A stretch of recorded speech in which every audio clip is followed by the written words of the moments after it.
They've been a part of our desert history since the 1960s and a part of Hollywood as well. The giant creatures are on what was once a desolate stretch of Interstate 10 just outside Palm Springs.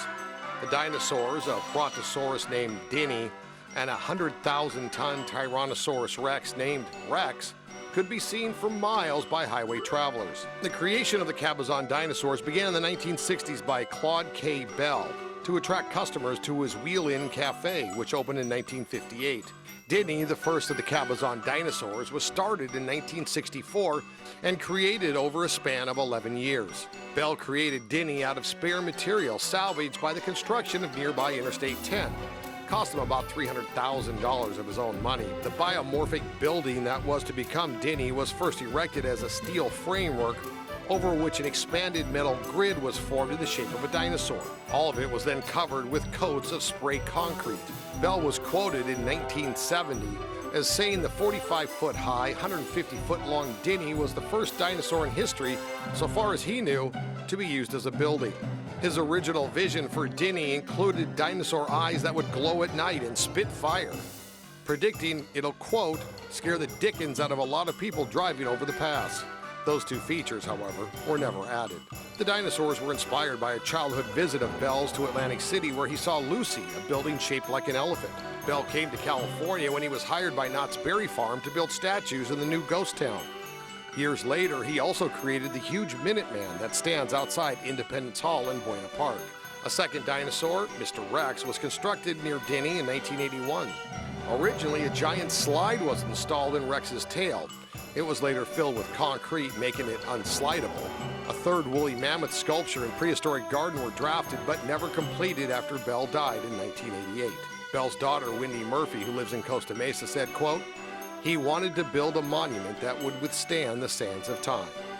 And he's certainly done just that.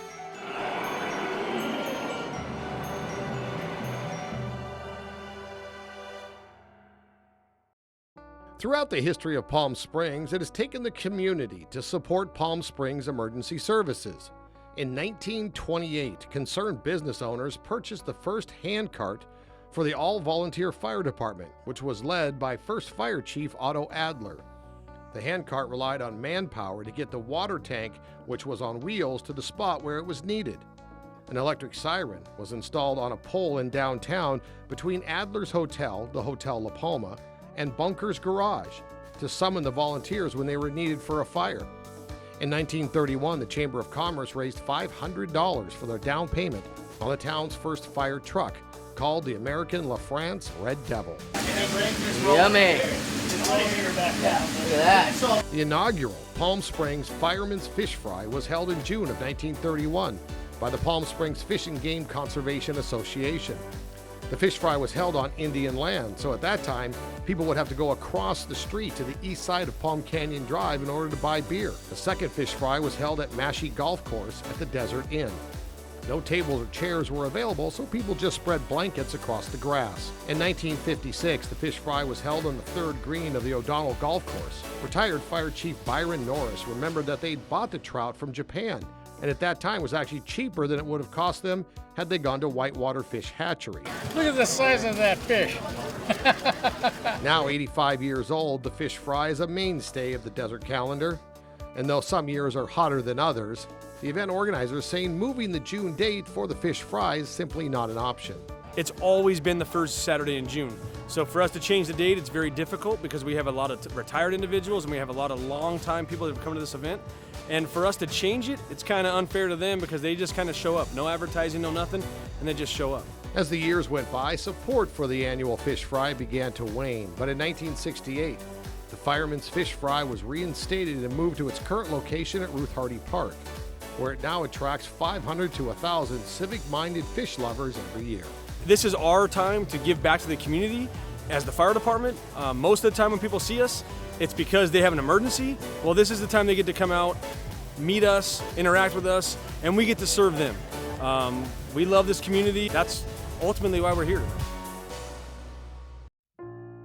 Golf course architect Lawrence Hughes worked with Johnny Dawson over the summer of 1950 to build the par 72 all-grass 18-hole golf course, With fabulous views, delightful weather, and beautiful expansive greens, the Valley's very first. 3,000 trees were brought in to build Thunderbird Country Club. Underground power and telephone wires were installed, and winter rye was planted. Lots overlooking the course you could get for $2,000. The first one was purchased immediately by Milt Hicks, whose family owned a local water company. Movie star couple Phil Harris and Alice Faye built home number 2 at Thunderbird Country Club. And golf-playing Hollywood flocked energetically to Thunderbird. Bing Crosby and Bob Hope purchased lots edging the golf course. Later on, Bing would purchase the first house in an area known simply as Up on a Hill. Today it's known as Thunderbird Heights. When Thunderbird opened, more celebrity couples purchased homes. Desi Arnaz and Lucille Ball were on the list of charter homeowners, as was Baseball Hall of Famer Ralph Kiner and his wife, tennis great Nancy Chaffee, and musician Hoagie Carmichael. Thunderbird's 4th annual invitational tournament was typical of the era.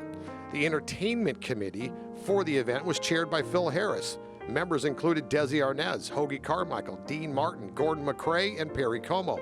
And that was just the committee.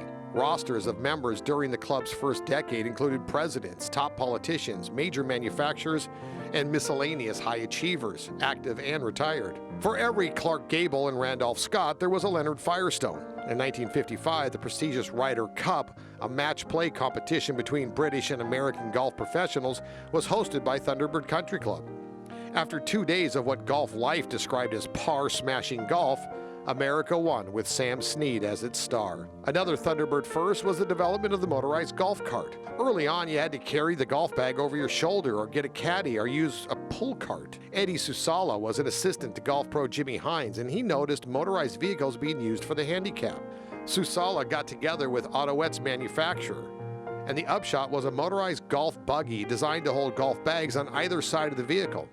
In fact, by 1953, the club owned more than 100 golf carts. Thunderbird members were the first to bring golf carts to golf courses around the world. Ernest Breach was a Thunderbird member and chairman of Ford Motor Company. He was deeply involved in the creation of a new sports car to compete with the recently released Chevrolet Corvette. A car designed for those who appreciate the distinctive in personal transportation. The new Ford Thunderbird. Breach asked the club's permission to name the new model with its sleek, sporty design after his club.